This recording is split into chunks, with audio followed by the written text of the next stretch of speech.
सावन का महीना इस बार सोमवार से शुरू हुआ है। यह सौभाग्य की बात है। पहले सोमवार को अलग अलग शिवालयों में भगवान भोलेनाथ के जयकारे सुनाई दिए।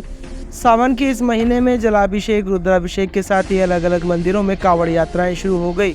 सोमवार से सावन की शुरुआत के साथ ही शिवालयों में भोलेनाथ की पूजा अर्चना रुद्राभिषेक जलाभिषेक और पूजा का विशेष महत्व होता है। ऐसे में पुष्कर व अलग अलग स्थानों पर से कांवड़िए जल लेकर भगवान भोलेनाथ का अभिषेक करेंगे। अजमेर के अलग अलग मंदिरों में इसी प्रकार भोलेनाथ के मंदिरों में साज सज्जा भी की गई। शहर के विभिन्न प्रसिद्ध मंदिरों में विशेष पूजा अर्चना का दौर जारी है। वही अजमेर के रेम्बल रोड स्थित शिव मंदिर में बड़ी संख्या में श्रद्धालु भगवान भोलेनाथ का आशीर्वाद लेने पहुंचे, जहां उन्होंने भोलेनाथ पर जल अर्पण कर परिवार में सुख शांति और समृद्धि की कामना की और सभी को चंदन दूध पुष्प और बेलपत्र चढ़ाकर पूजा अर्चना की।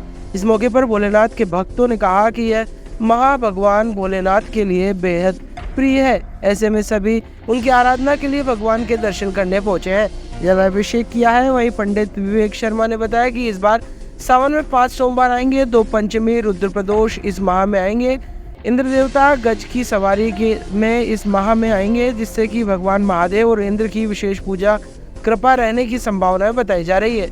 और इस अवसर पर बड़ी संख्या में श्रद्धालु भगवान भोलेनाथ के मंदिर में पूजा अर्चना करने पहुंच रहे हैं।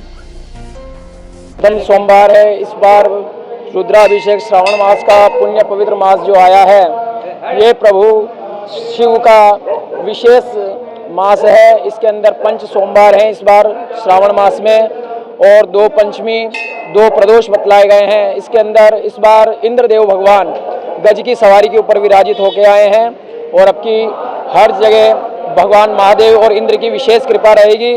और सनातन पद्धति को देखते हुए हर्षोल्लास से सभी युगों में विशेष कार्य है और अभिषेक के बहुत महोत्सव में बहुत चल रहे हैं। प्रतिदिन से 30 ही अभिषेक प्रतिदिन महादेव की कृपा बरस रही है। किस तरीके से पूजा की जा सकती है इसमें और क्या क्या इसमें सामग्री? षोडोपचार वस्त्र गंध अक्षत पुष्प पंचोपचार से भी पूजा कर सकते हैं।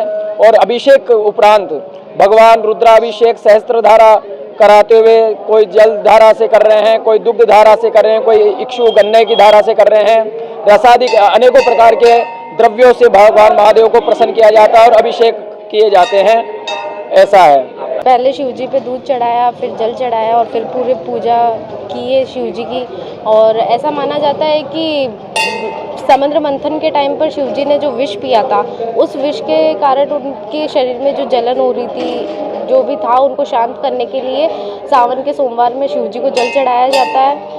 और ऐसा भी माना जाता है कि पार्वती जी ने शिव जी को पाने के लिए सावन के 5 सोमवार का व्रत किया था और उनका पूजा पाठ किया था, इसलिए भी पूजा की जाती है।